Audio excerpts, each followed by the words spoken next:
everybody.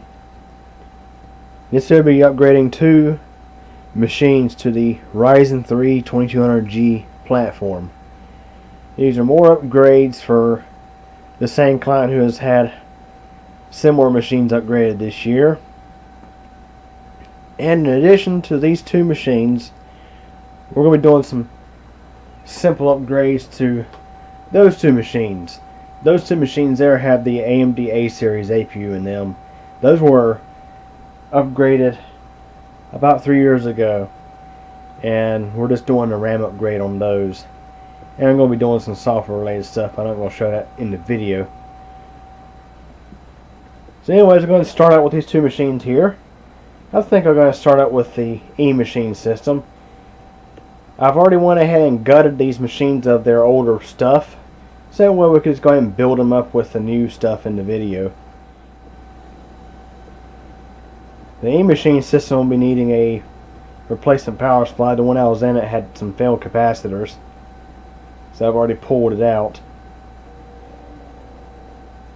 And now I have a whole bunch of power supplies back there that are in need of recapping, which I'll get to those. It's just whenever. Luckily I do happen to have another power supply ready to drop in. A 300 watt Hypro sitting right there. So let's go get started. So if you've watched my videos on this kind of series before, you may be familiar with how this works. I start out by prepping the motherboards with the RAM, the APU processor, and all that kind of stuff, and then I install the drives into the machine and install the motherboard and anything else that's necessary. So we'll start out by prepping the two motherboards. So turn this way. So you may be familiar with how this works.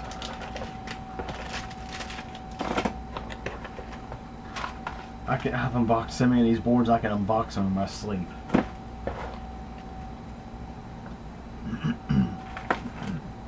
So I now have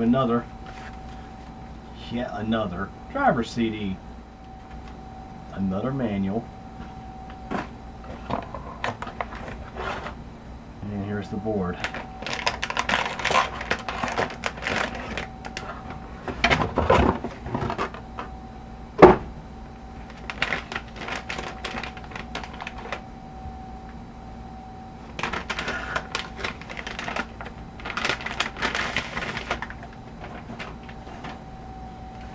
And what I typically do next is I unbox an APU.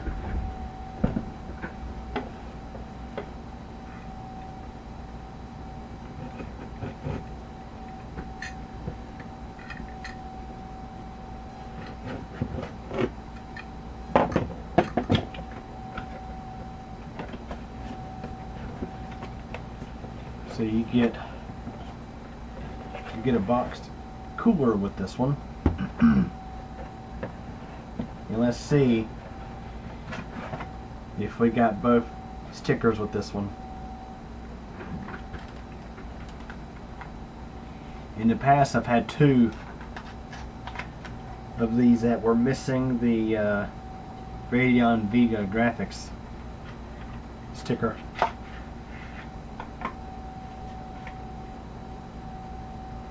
Okay, this one has both stickers. Very good.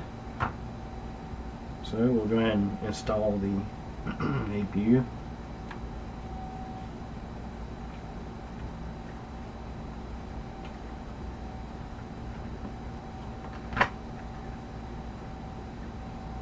And of course you gotta be careful with these because they are very, very fragile.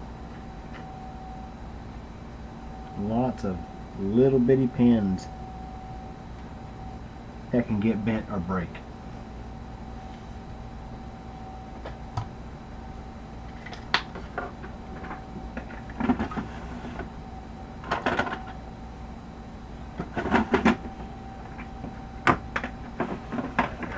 Now we'll go ahead and remove the stock mounting brackets because the box cooler does not use them. The box cooler just uses the back plate.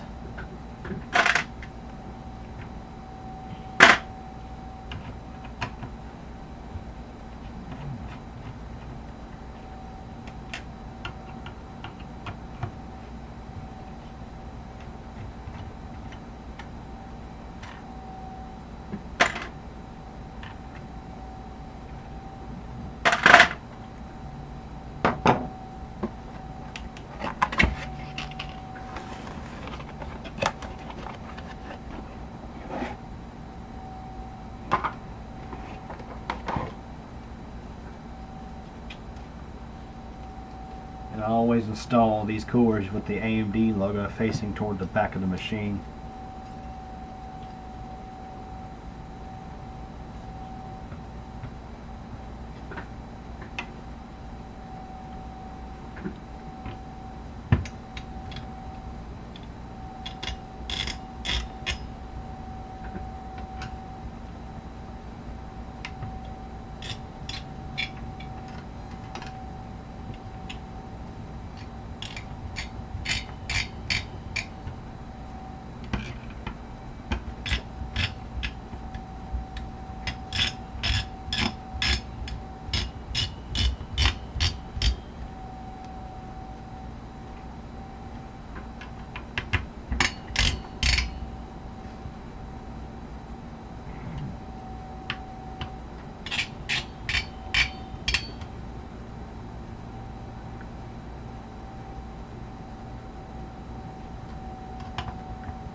Plug in our fan. Still a stick of RAM.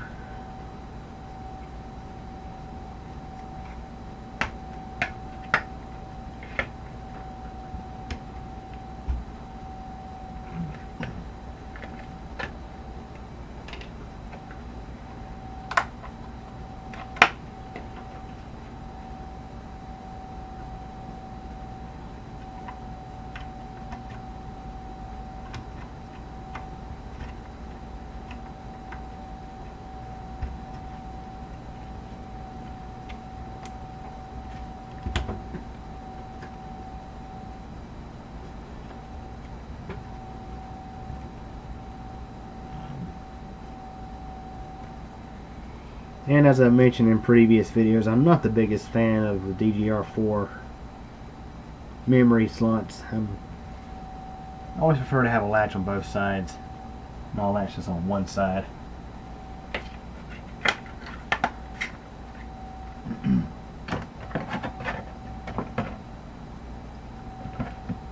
So this motherboard's prepared. I was going to move on to the next one.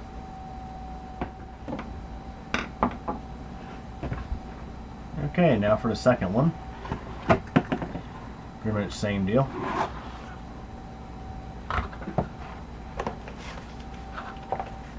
Another manual.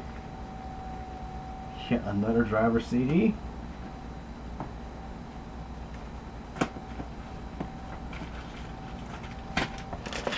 Right, a shield plate. And more cables. Another screw for the M.2 slot. And the motherboard.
Let's see if this one has both stickers.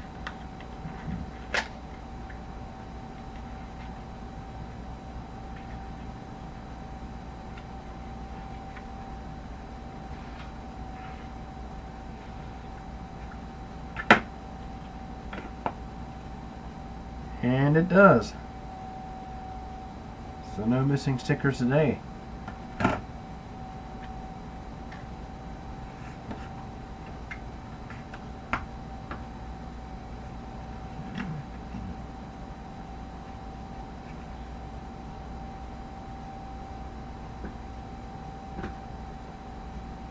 Make sure it's well seated in there.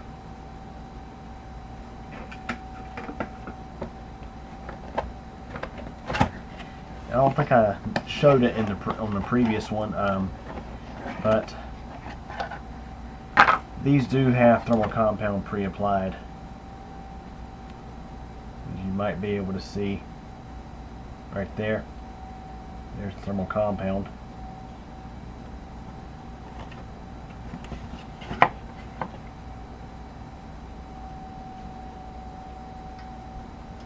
And of course we have to take the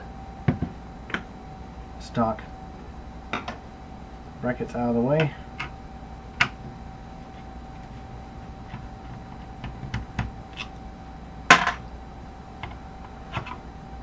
Yeah, I got a whole drawer over here just collecting those things.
Seems like on this cooler, maybe the last one, it's like they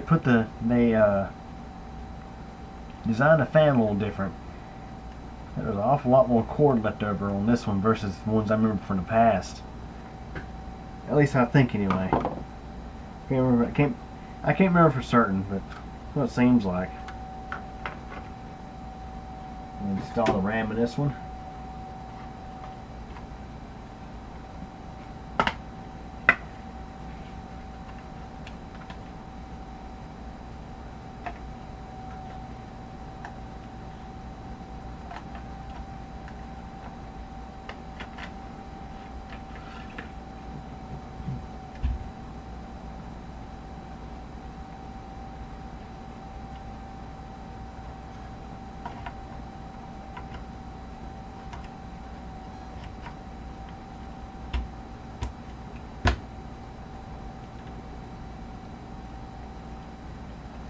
It's in there.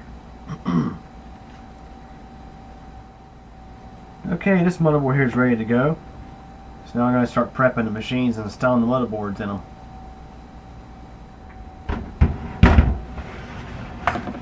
As I may have mentioned, we'll start out with the e-machine system first.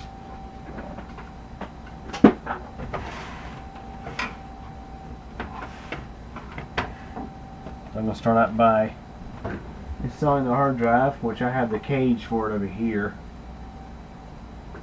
So I'll go ahead and do that off camera. Now I'm going to drop in the hard drive cage.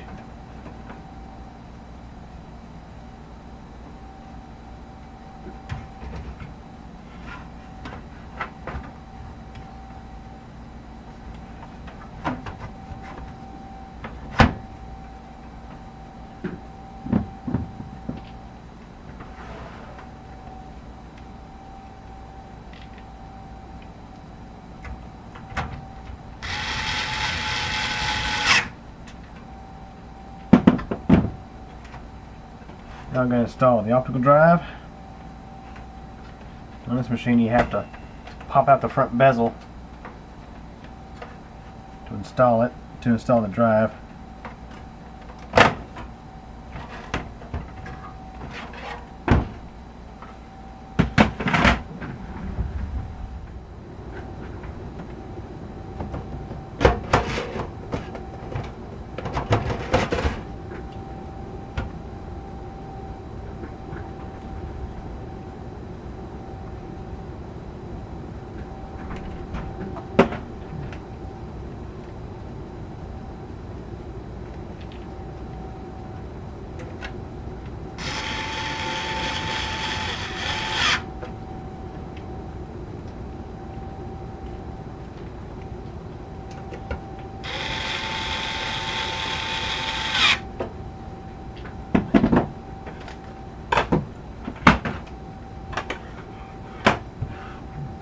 Now we can pop the front bezel back on the case.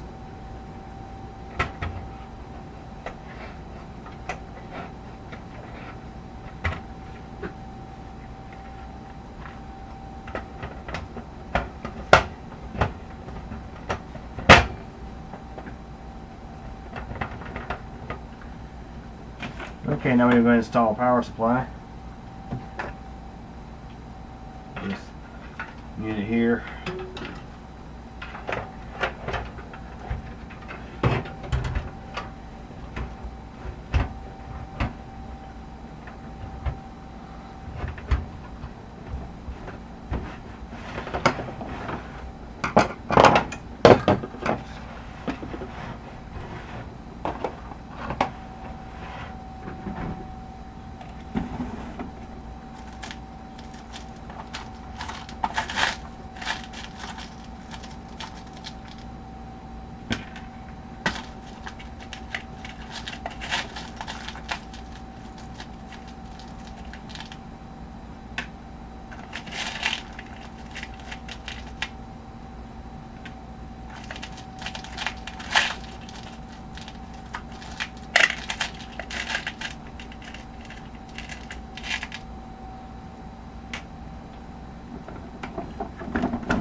Okay, power supply is in there. Guess we'll need 2 adapters for the SATA drives. Okay, let's go and drop in the motherboard. Let's see, first thing I need to do is drop in an IO shield plate.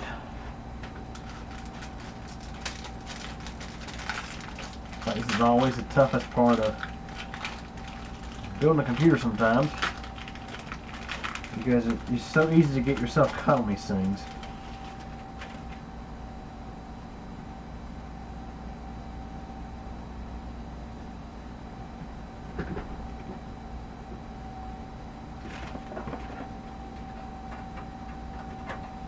And sometimes they ain't the easiest to go in.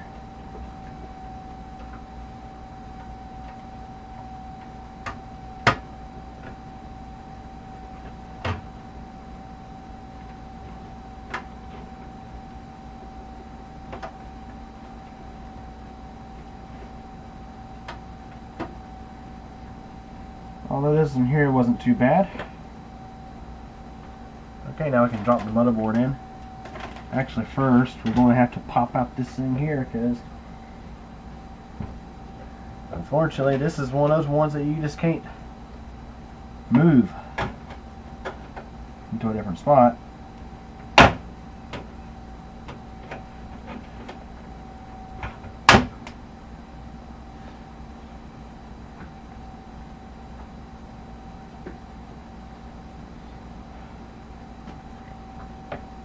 Yeah, I wish they would design them more often where you could take it out and put it up here into the next hole where it needs to go for a specific board. Yeah, with the E-machine system, some of them are designed that way while others are not. It just really depends. And drop this board into place.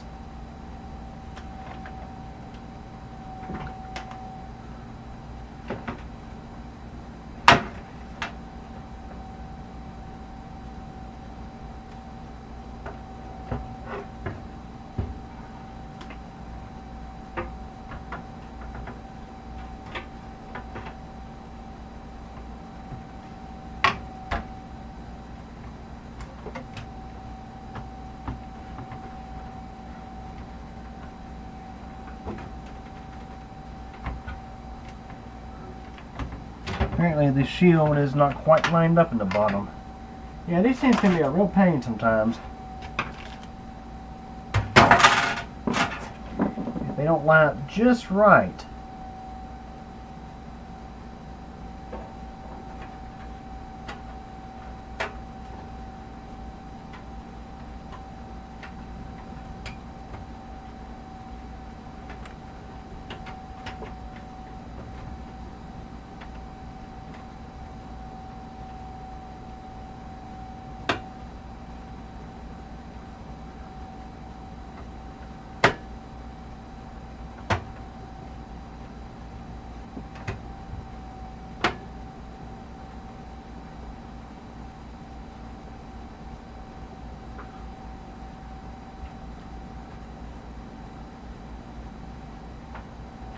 Okay, let's try again.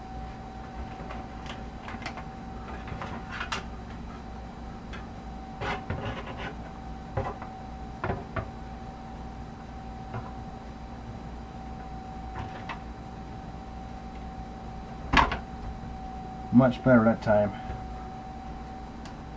Whole lot better.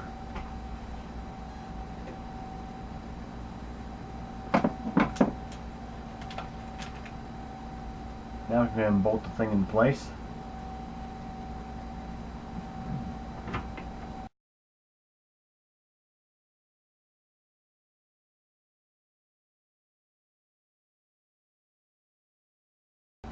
Yeah, this board here takes up quite a bit less space than the previous board that was in here.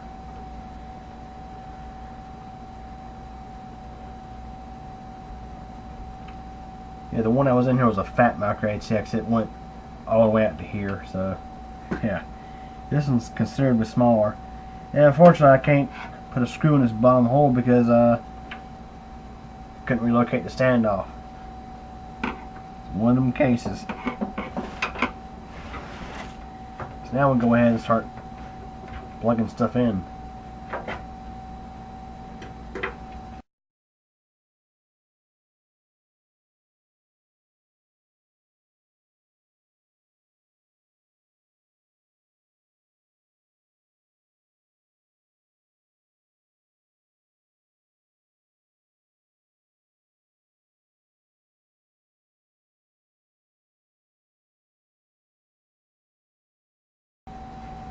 And just like memory serves me right with these E. Cooper cases,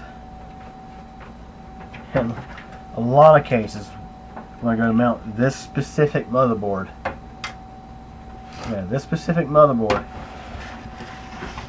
is almost every scenario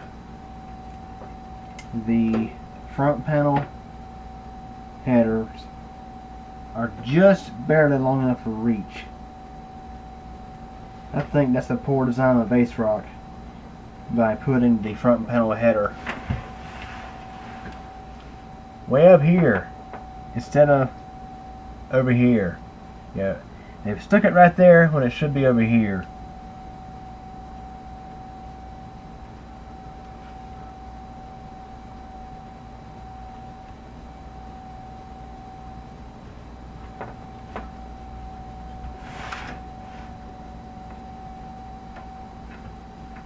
Next we'll install our SATA cables.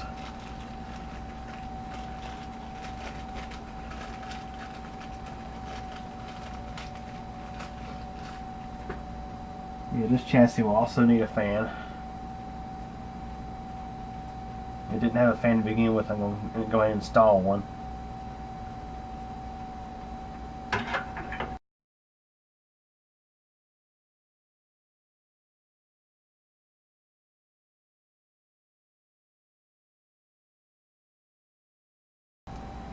Now I'm going to install the fan.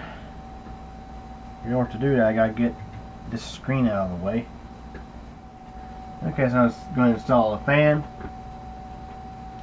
Get that screen out, which took a pretty good bit of time to get out.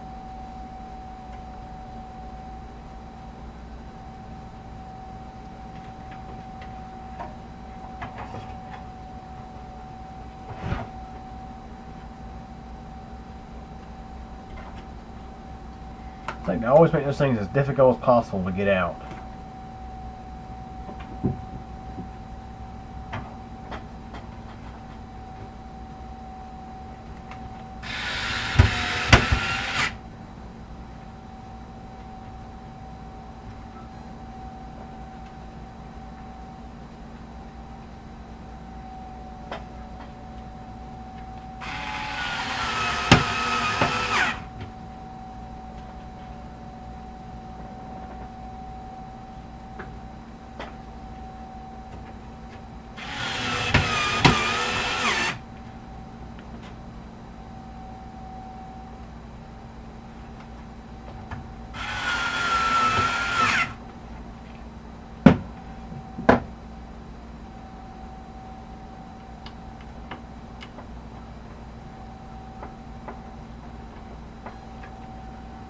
Okay, now let's go ahead and try to tie up these cables a little bit.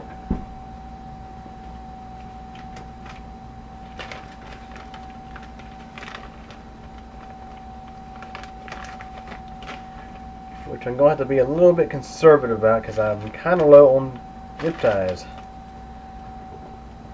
It's like I have less than 10 left.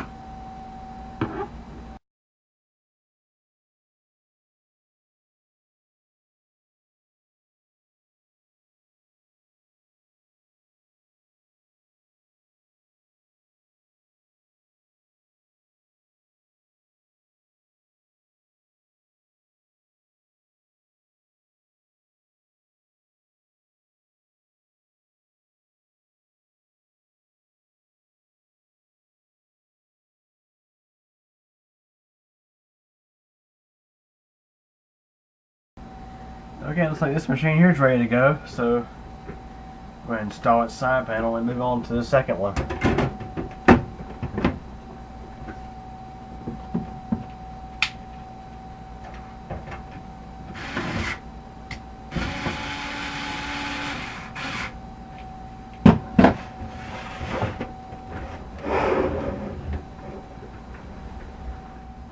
Okay, so now we're working on the second one, and I forgot to take the CD drive out of this one, so I gotta go and get that out of there. But this chassis is, for the most part, tool free.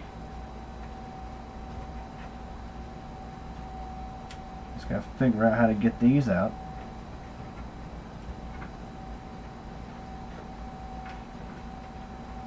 So yeah, while tool free is nice and all, sometimes it can actually be more of a pain in the butt.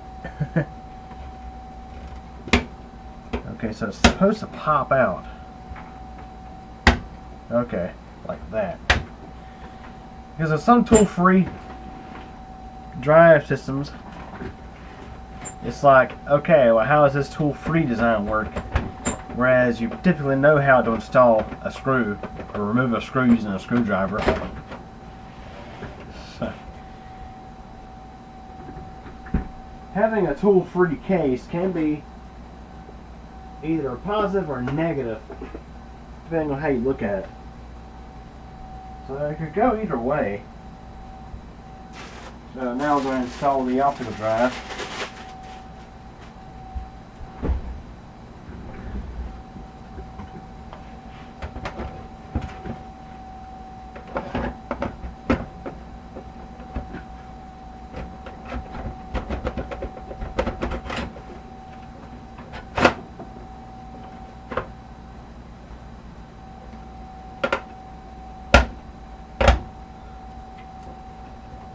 Okay, that's pretty simple. The hard drive is pretty similar. You pull this. It's hard to see off camera. Let me spin this around. This is a much bigger case. This is actually a mid-tower case I'm working with now. So, this thing, you pull this, the whole thing, the whole cage comes up like that. It even latches to where it's secured. Then you just take your drive and slide it in, which is pretty simple.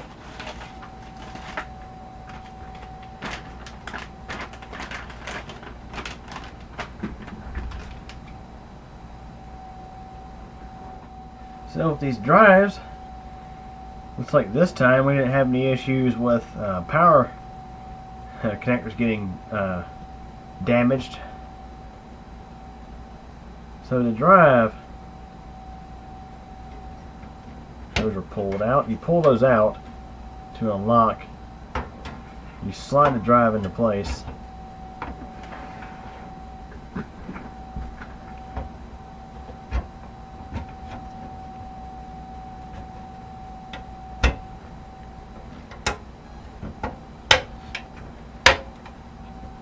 And it's in there. And then you pull this up. And it's installed. Can't get much more simple than that. At least I think anyway. So in this case, okay, and also with the other one, we're going to install at least one expansion slot covering that one. This one will need like 3. Yeah, this is a in-wind case. You can usually tell when it has a Powerman power supply installed in it. Yeah, right here.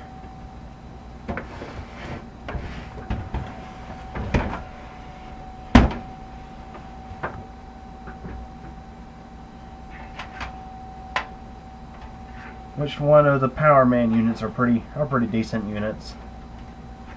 At least for stuff like this anyway. This one will need one SATA adapter. I mean, it has these 2 cables here, but it's not going to help when this one is only like barely even 6 inches away from the other.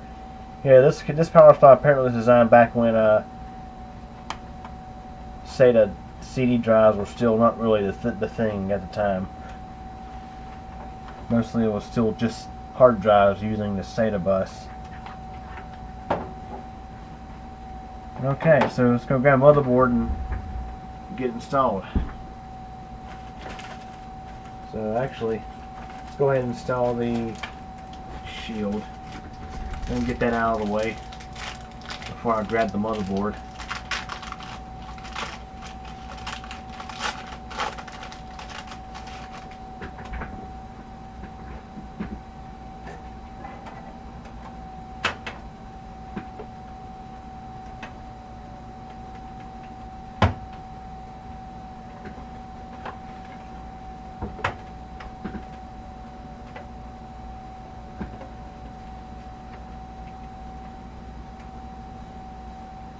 Well, that shield plate popped in pretty easy.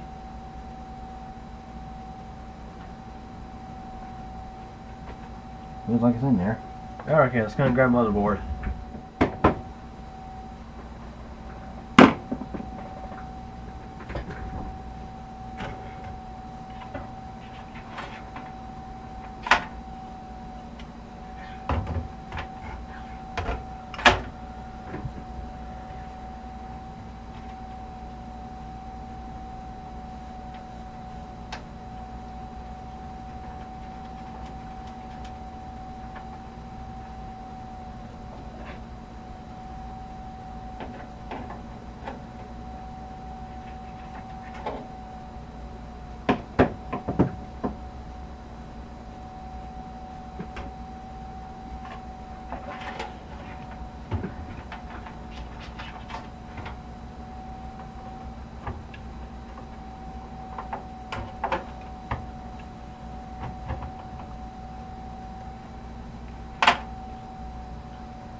Okay, start plugging in cables and stuff. Also, I'm curious. Okay, so we'll make sure this right here didn't interfere with anything.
Okay, so while the cables aren't, I guess when you say showroom quality, they are kind of top out of the way.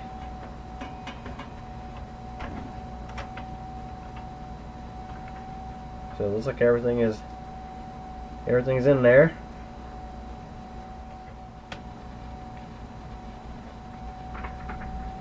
Okay, so in these two machines, the AMD A series APU systems, we're upgrading the existing RAM from 4 gigabytes to 8 gigabytes.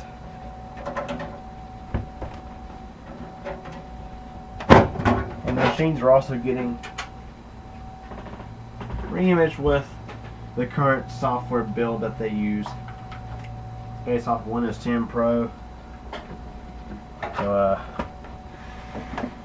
see if I can spin this around where you can see it a little better. There we go, perfect.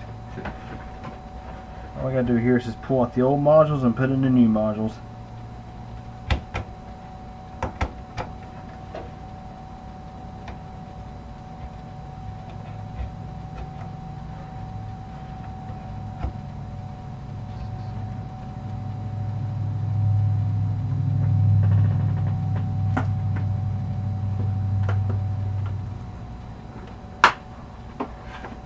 Again, going from 4 gigabytes to 8 gigabytes.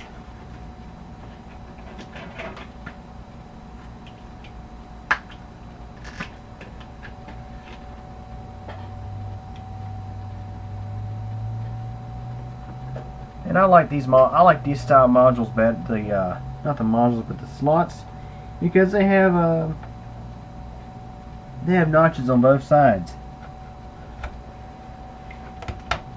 You can easily tell when the thing locks in. Whereas with those DDR4 slots I've been working with, you have to have a careful look to make sure that the thing is fully seated.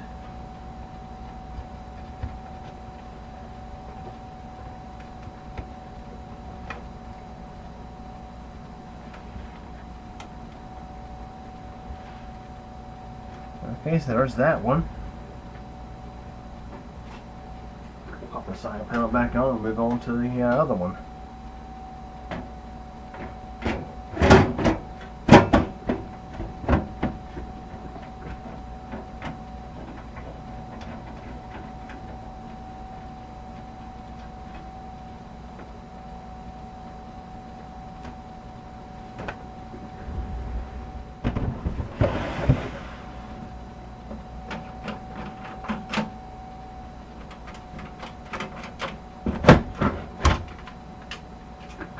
This will be just like the other one.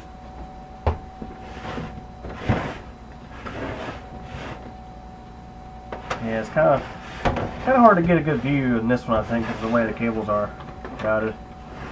There we go. That's probably the best we can do. So just like the other one.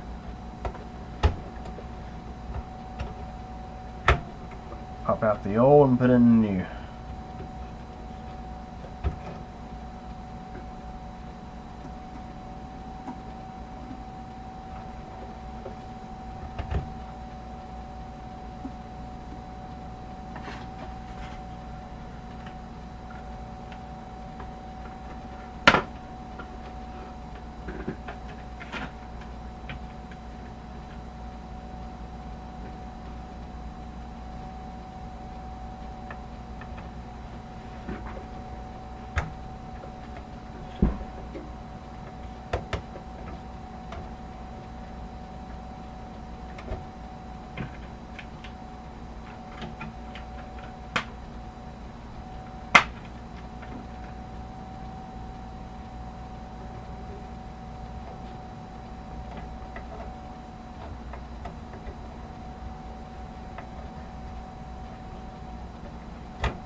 Okay, so that one's now done.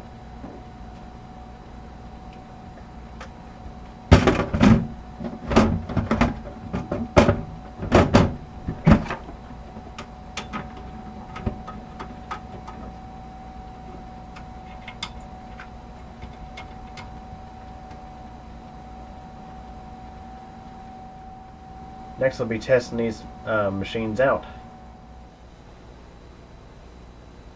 Here, everybody, first we'll be testing the E-Machines tower. So I got it all plugged in and everything. Let's go ahead and start it.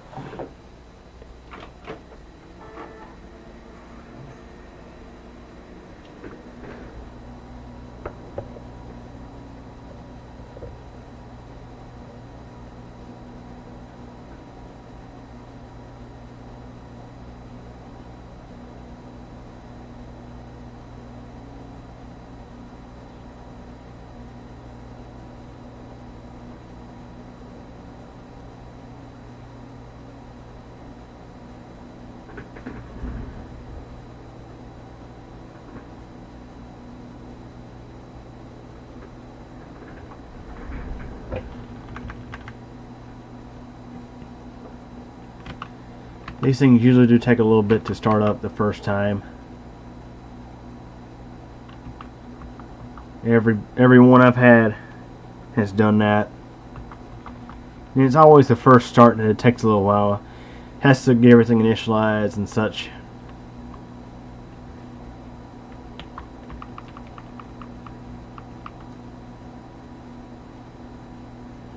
It's showing the motherboard temperature is 19 degrees Celsius. It is kind of cool in here right now. I don't have the fire going. It's like 68 degrees Fahrenheit or so.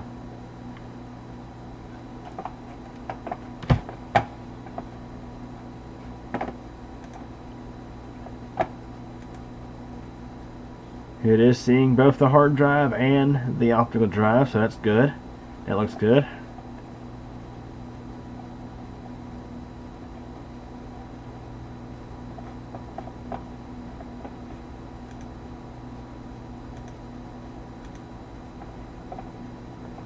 Your Ryzen 3 2200G with Radeon Vega graphics, 8 gigs of RAM.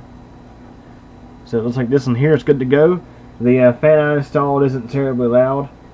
The thing I don't like about this motherboard is it doesn't allow you to control three-pin fans, which that's kind of unfortunate.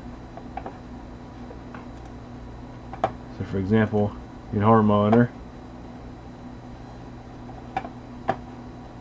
there's no option to set it to be instead of using pulse width modulation to control it, instead use DC voltage to control it.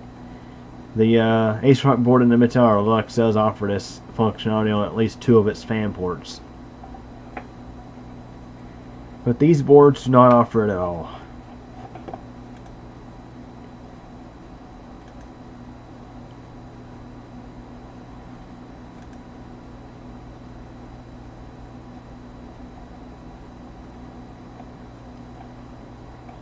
So this is the overclocking menu.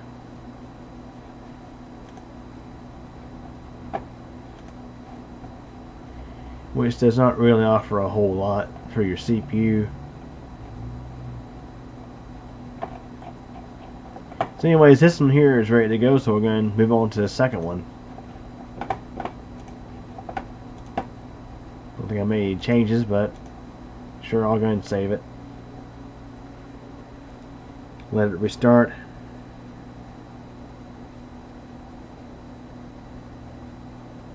And you can see that time it posted a lot faster.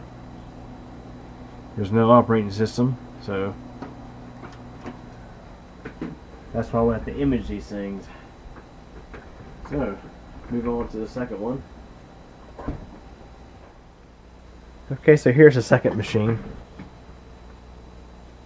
Here's looking inside the system.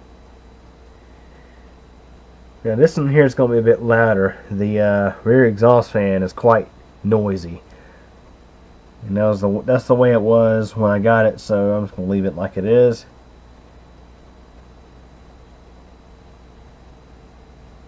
They're not very concerned about computer noise. Now, this machine was out in the shop, I think. The machines that sit in the office, I do try to keep them a bit quieter, but anyways. Go ahead and plug this one up. Yeah, this was the machine that had the severely wrecked up VGA port on the motherboard.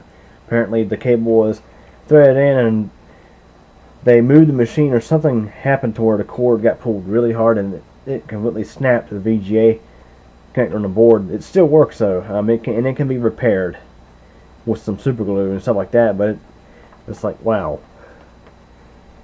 Hopefully that doesn't happen to this one.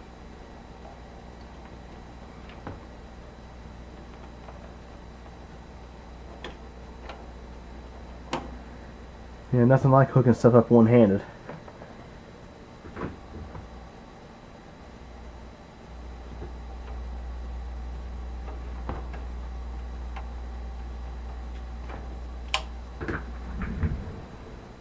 And we'll go ahead and start this one.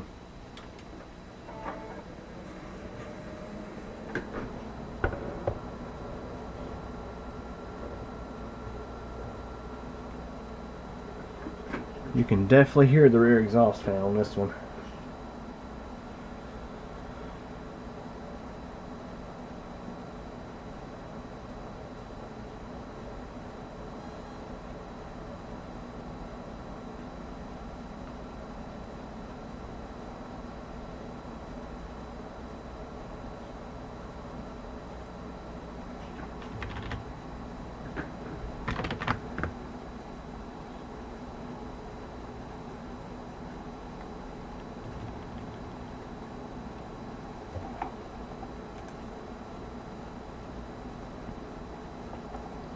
This one's reporting about the same temperatures.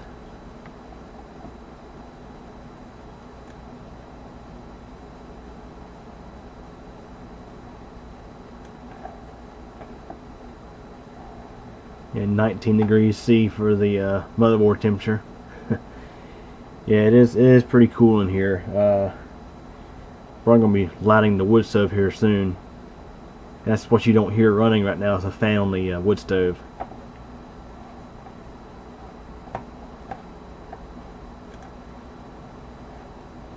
seeing all of its memory, and it's seeing both the hard drive and the optical drive, so that's good.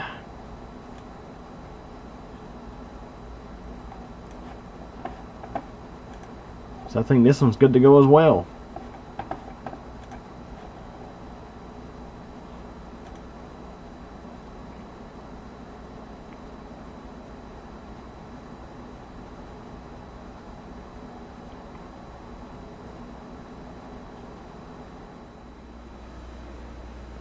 So HP and that Compaq, they're getting well, they're just getting simple RAM upgrades. I've already done them on video, and they're getting Windows reinstalled. Pretty simple stuff. Anyways, hope you guys enjoyed this video. Thanks for watching. Well guys, that's it for this one. But it doesn't have to be. There's plenty more videos on the channel to check out. Also, if you liked the video, please click the like button. And if you absolutely hated it, there is the alternative button as well. But yeah, please subscribe to the channel. I definitely appreciate it. And remember to click the bell so that we get notified of all updates. Also, if you're interested in things aside from computers and technology, check out my second channel. It's CubeComp MTDX. Over there you'll find videos about weather, elevators, bicycling, and pretty much whatever else I figure out to upload. So yeah, anyways, hope you guys enjoyed this video. And thank you for your support.